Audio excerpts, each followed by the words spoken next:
Isa ito sa mga anime na dapat panoorin ngayong Hulyo. Gawa rin ito ng may akda ng Grand Blue. Ang pamilya ng bida ay may minanang, malaswang, jeans. At sa panahon ng kanyang ama lalo itong lumala. Mula pagkabata ay tinuruan na siya ng ama ng buhay ng babero. At itinuring pa niya itong huwaran. Ngunit noong 5 taong gulang pa lamang siya, iniwan sila ng ama. Anak, napagpasyahan kong mamuhay ayon sa gusto ko. Pupunta ako para makilala, at magmahal ng mga babaeng di ko pa nakikita sa mundo. Ang cool mo talaga papa. Sobrang astig mo. Wow papa. Lumaki siyang napagtanto kung gaano siya naging handgal noon. Upang maibalik ang dangal ng pamilya. Nagpasya siyang maging kawani ng gobyerno. Kaya kailangan niyang umiwas sa babae at kasiyahan. Kahit anyayahan siya ng kaklase na manood ng magaganda. Tatanggihan niya ito dahil abala raw siya sa trabaho. Maging simpleng group date man. Walang alinlangang tinatanggihan niya. Hindi kailangan, hindi kailangan, hindi kailangan. Sa buhay ni Akagami Miko ay walang lugar ang mga babae. Maging ang kanyang boss ay pinayuhan siyang makipagkaibigan sa kababaihan. At sinabing noong edad niya noon ang kanyang ama. Hindi na mabilang ang mga kasintahan nito. Ngunit binyantaan lang siya ni Miko. Habang pauwi galing sa trabaho. Bigla siyang tinamaan ng hindi kilalang bagay.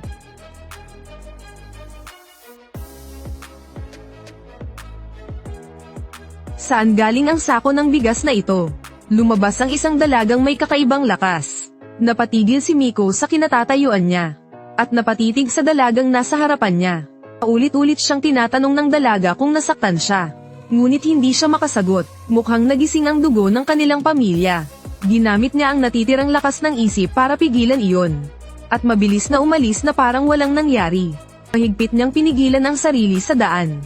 Ngunit sa huli ay nabigo rin siya. Kinagabihan sa tuwing ipipikit niya ang mga mata. Puro mukha ng babae ang nasa isip niya.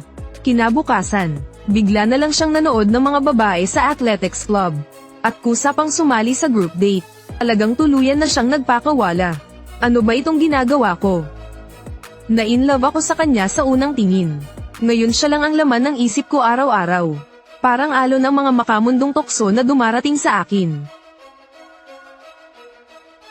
Hoy, group date ba yan? Pupunta ako agad. Nakakainis. Upang maibalik ang sarili sa tamang landas. Nagpasya si Miko na tumigil muna sa pag-aaral at magmuni sa templo. Sa tulong ng rekomendasyon ng tiyuhin niya, pumunta siya sa templong tinatawag na Mikazuki. Akala niya ay makakapag-focus na siyang maghanda para sa pagsusulit. Ngunit nabigla siya sa taong nagbukas ng pinto. Ang babaeng lagi niyang iniisip araw at gabi. Sandali lang. Ano ba yan, nagbibiro ka ba? Nang makita ng babae na nakasuot siya ng kasuotang monghe, bigla itong nagpakita ng kakaibang reaksyon. At agad na bumalik sa kanyang silid. Naiwang tuliro si Miko. Dapat puro babae ang bawal dito sa lugar na ito. Ganito na ba kalakas ang epekto ng kanyang mga pantasya? Ngunit biglang nadapa ang babae sa harap ng pintuan. Salamat sa pagpunta mo rito mula sa malayo. Ako si Aoba Yuzuki. Hindi na niya kinaya at tumakbo siya palayo. Pero nadulas siya sa bato at tumama sa puno. Ayos ka lang ba?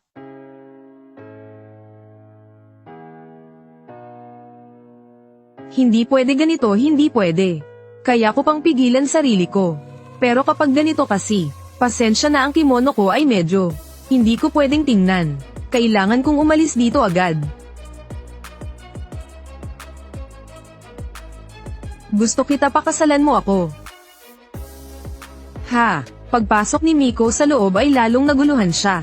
Bakit may babae sa loob ng templo? Akala niya noon na nagkamali ng address ang tiyuhin niya. Tinanong siya ni Yuzuki kung ano ang mga hilig niya. Saka lang niya napagtanto na si Yuzuki pala ang tagasuri sa pagsubok ng mga baguhan. Ngunit kakadating lang niya ay agad siyang nag-propose. Siguradong babagsak siya dito. Sobrang cute talaga niya. Anong nangyayari sa inyo? Nagkaroon lang ako ng kaunting makamundong pag-iisip. Pwede bang malaman kung saan ang banyo? Ginamit lang niya ito bilang dahilan. Ngunit gusto lang niyang kumalma. Habang dumadaan siya sa hardin, narinig niya ang pag-iyak ng pusa mula sa balon. Matapos malaman ang kinaroroonan ng kuting, inabot niya ito upang iligtas. Ngunit nawalan siya ng balanse at nahulog. Habang si Yuzuki ay nasa tawag upang magpatunay. Akala pala niya si Miko ang kanyang kadate sa arranged meeting. Ngunit nalito ang kausap niya sa telepono. Dahil ang tunay na kadate ay hindi pa umaalis. Dumating noon sa templo ang dilaw ang buhok na si Sukiyo. At seryosong sinabi ni Yuzuki na may espiritong nakasuot ng kasuotang monghe sa templo. At sakto namang lumabas si Miko na duguan ng ulo. Napahinto silang dalawa sa sobrang gulat. Ambulansya. Umalis ka, masamang espiritu. Dito. Agad silang tumakbo para makalayo. Sumunod si Miko sa kanila ng mabilis. Gusto lang naman niyang magpaliwanag. Ngunit hindi siya binigyan ng pagkakataon. Maging ang nadaanang babae ay nahimatay sa takot. At sa ingay na iyon, may isa pang babae ang nainis at lumabas. Sa mismong sandaling binuksan niya ang pinto.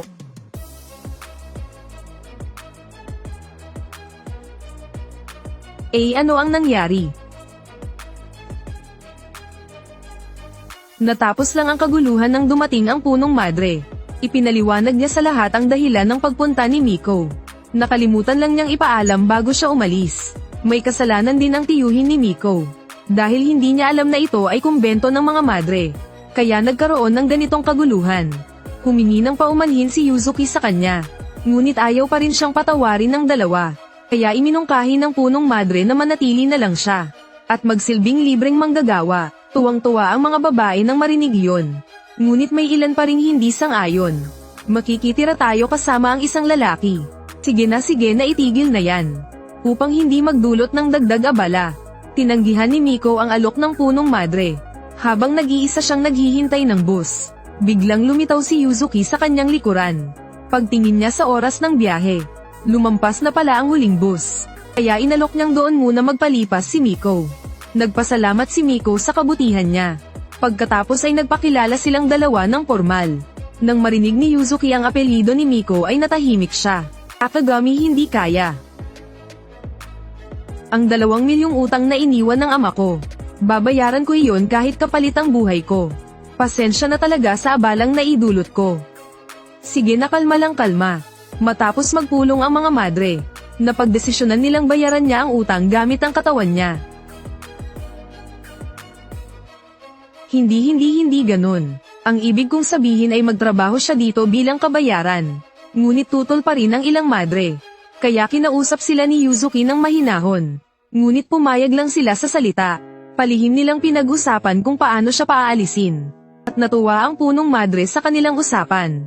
Iminungkahi nilang gamitin ang pang-aakit para mapaalis siya. Kailangan lang magpadala ng isa para tuksuhin si Miko. Kapag nadala siya ay saka siya paaalisin. Sa ganitong paraan walang masasabi si Yuzuki. Kaya napagpasyahan nilang ipadala si Sukiyo na may pinakamagandang katawan. Ngunit sa totoo lang ang punong madre ang may pinakamahusay na hubog. Ngunit tinanggihan niya dahil siya ay madre. Kinabukasan maagang bumangon si Miko upang magtrabaho. Nilinis niya ang bawat sulok ng templo. At naghanda pa siya ng almusal para sa lahat. Parang muli niyang natagpuan ang dati niyang malinis na sarili. Akagami, ang aga mong nagising. Yuzuki. Magandang umaga. Magandang umaga rin, Yuzuki-chan. Maaga akong gumigising para tumunog ng kampana araw-araw. Para itong alarm clock namin sa bahay. Sige, mauuna na ako. Mga makamundong tukso. Nang makita ito ni Sukiyo, lalo niyang pinagtibay ang desisyong paalisin siya. Kaya sinubukan muna niyang paunti-unti, sa pamamagitan ng pagbatikos sa kanyang nilutong pagkain. Ngunit pagkakain pa lang ng isang subo, agad siyang nahulog sa sarap ng pagkain. Wala na kasing ibang mas mahusay magluto kaysa sa kanya. Natutuwa si Miko na nagustuhan ito ni Sukiyo. Ganap na nabigo ang unang plano ni Sukiyo. Ngunit agad niyang inayos ang sarili. At sinimulan ang susunod na hakbang. Pinagsuot niya si Miko ng manipis na uniforme sa trabaho. At pinayuhan siyang maglinis ng nakayapak. Taglamig pa naman ngayon. Siguradong aalis siya sa lamig. Ngunit laking gulat niya nang mas lalo pa itong nasiyahan. Binibining ikalawa. Maraming salamat. Anong ikinagagalak ng lalaking ito? At bakit niya ako tinatawag na binibining ikalawa? Hindi na nag-isip si Sukiyo at inutusan siyang maglinis. Hindi niya inasahan na natapos na niya ang paglilinis. At Malinis itong parang walang alikabok. Maging ang banyo at palikuran ay kasing linis ng bago. Naglinis pa siya ng mga puntod ng mga ninuno. Isa na itong gawain para sa buong araw. Ngayon naman ito ang susunod. Kung hindi ka marunong sa mga papeles, mukhang may mali sa ledger na ito. Hindi naman siguro. Saan daw ang mali? Dito. Ganito mo lang dapat baguhin dito. Wow, ang galing mo, paano mo nagawa yon? Sandali lang, hindi tama ta. Muling nabigo si Sukiyo kaya nakaisip siya ng bagong plano. Ipinapractice niya si Miko sa ilalim ng talon. Dahil walang talon malapit sa templo, gumamit siya ng hose para magpaulan ng tubig. At talagang inakala ni Miko na ito ay totoong pagsasanay. Pagdating ni Yuzuki ay napatitig siya sa anyo nitong estudyante. Na-activate muli ang kanyang mapusok na dugo. At biglang tumaas ang init ng kanyang katawan. Ngunit inakala niyang iyon ay tanda ng kaliwanagan. Ang galing na gawa ko. Muling nabigo ang plano ni Sukiyo. Muling nagbigay ng ideya ang punong madre. At nagpas siyang subukan ni Sukiyo ang mas matinding paraan. Pagkalabas ni Miko sa paliguan, nakita niyang nakaluhod si Sukiyo sa labas ng pinto. Pareho silang nabigla at napahiya. Agad bumalik si Miko sa banyo. Harap sa plano ni Sukiyo. Pinilit niyang pakalmayan ang sarili. Ang plano ni Sukiyo ay palabasing inatake siya ni Miko. Bago pumasok si Yuzuki sa paliguan. Upang ipagalit ito kay Miko at mapaalis siya. Ngunit tila magiging magulo ang lahat. Sa sandaling iyon ay nagsimula ang gulo. Ngunit nang biglang buksan ni Miko ang pinto, nataranta siya sa sobrang hiya at hindi alam ang gagawin. Ngayon ay siya pa ang mukhang malaswa. At hindi sinasadyang nataman ang kabinet sa likuran. Agad namang lumapit si Miko para tulungan siya. Na siyang naging dahilan ng pagkakatupad ng plano ni Sukiyo. Ngunit bago pa siya makariak, isang kahon ang biglang bumagsak sa ulo ni Miko. Sukiyo, ano na naman yang ingay na yan? Ito kasi ay, makinig ka muna. Hindi ko naman balak umabot sa ganitong sitwasyon. Bakit ba ako nag-e-explain pa ngayon? Sa huli, mukhang naging matagumpay ang plano. Galit na pinaalis ni Yuzuki si Miko. Ngunit mali ang pagkaintindi ni Miko. Akala niya ay pinaalis siya sa templo. Kaya pagkakaalis niya, pumunta siya sa pinakamalapit na presinto. Ako po iyon, kasi kanina, pinanood ako maligo ng babaeng kasambahay ko. Tapos bigla na lang siyang naghubad. At sa isang pagkakamali ay nahalikan ko siya. Kaya ako nandito para sumuko. Diretsyong tinanggihan siya ng pulis na parang baliw. Walang mapuntahan si Miko kaya umuwi siya sa bahay. Ngunit laking gulat niya nang popahan na ito sa iba. At itinapon na rin ng may-ari ang kanyang mga gamit. Ngayon, wala na talaga siyang matutuluyan. Nagtago na lang siya sa ilalim ng tulay, nanginginig sa lamig. Kahit matagumpay na pinaalis ni Sukiyo si Miko, hindi niya maiwasang makaramdam ng lungkot. Maging si Yuzuki ay hindi na rin siya kinakausap. Doon niya lang napagtanto ang kanyang pagkakamali. Kaya napagpasyahan niyang humingi ng tawad kay Yuzuki. Ngunit alam na ni Yuzuki ang lahat mula pa sa umpisa. Sinabi na rin ito sa kanya ng punong madre.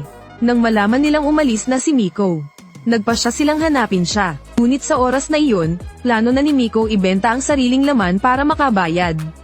Ngunit sa huli ay umatras din siya. Pag-angat niya ng ulo, bigla niyang nakita si Yuzuki na nakadapa sa harap niya. Hindi maintindihan ni Yuzuki kung bakit siya umalis. Dahil po iyon, Yuzuki-san. Sinabi ninyong lumabas ako. Sa paliguan, ang ibig kong sabihin ay lumabas ka sa banyo. Pagkatapos ay pinangaralan pa niya si Miko. Na ikinaguluhan tuloy ni Miko. Dahil sa nagawa niya kay Sukiyo. Wala na siyang mukhang may haharap sa templo. Sinabi ni Yuzuki na huwag siyang mag-alala.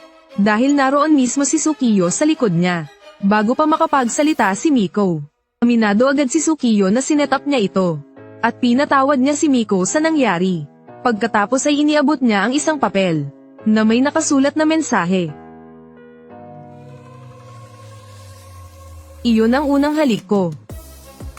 Dapat mong akuin ang pananagutan. Grabe naman tong prangkahan. Sa ganitong paraan muling nanirahan si Miko sa templo. Si Mia na minsang inatake rin niya ay nahimatay sa galit. Dahil nabasa sa ulan sina Yuzuki at Sukiyo. Sabay silang naligo para magpainit. Samantala si Miko at Umi ang naghahanda ng hapunan. Kahit pinakabata si Umi sa lahat, siya naman ang may pinakamabilis na isip. Direkta niyang tinanong si Miko. Gusto mo bang mas makilala ang dalawang ate sa banyo? Agad niyang sinabi na isa siyang matinong lalaki. At hindi tama ang ganoong pag-iisip sa templo. Ang pagnanasa ay hindi naman masamang bagay. Napatanga si Miko sa narinig. Gusto na niyang patigilin si Umi. Ngunit si Umi ay hindi na mapigilan.